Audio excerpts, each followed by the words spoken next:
ഓരോ ദിവസവും നമ്മൾ നിരന്തരം പാരായണം ചെയ്തുകൊണ്ടിരിക്കുന്ന സൂറത്താണ്.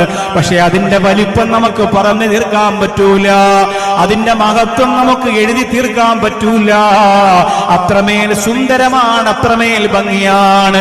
ഖുൽ അഊദു ബിറബ്ബിൽ ഫലഖ് മിൻ ശർരി മാ ഖലഖ്, ഖുൽ അഊദു ബിറബ്ബിൻ നാസ് മലിക്കിൻ നാസ് ഇലാഹിന്നാസ്.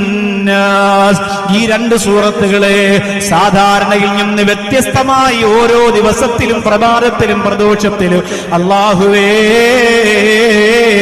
എന്റെ ജീവിതത്തിലുടനീളം നിന്റെ കാവല് വേണമെന്ന് നിയ്യത്ത് ചെയ്തുകൊണ്ട് ഓതിയാൽ ഒരു ബുദ്ധിമുട്ടിലേക്കും അവനെ ദുനിയാവ് കൊണ്ടെത്തിക്കൂല, പരിപൂർണമായ വിജയത്തിലേക്ക് എത്തിക്കുമെന്ന് അള്ളാന്റെ ഹബീബ് നബി മുഹമ്മദ് മുസ്തഫ സല്ലല്ലാഹു അലൈഹി വസല്ലമ തങ്ങൾ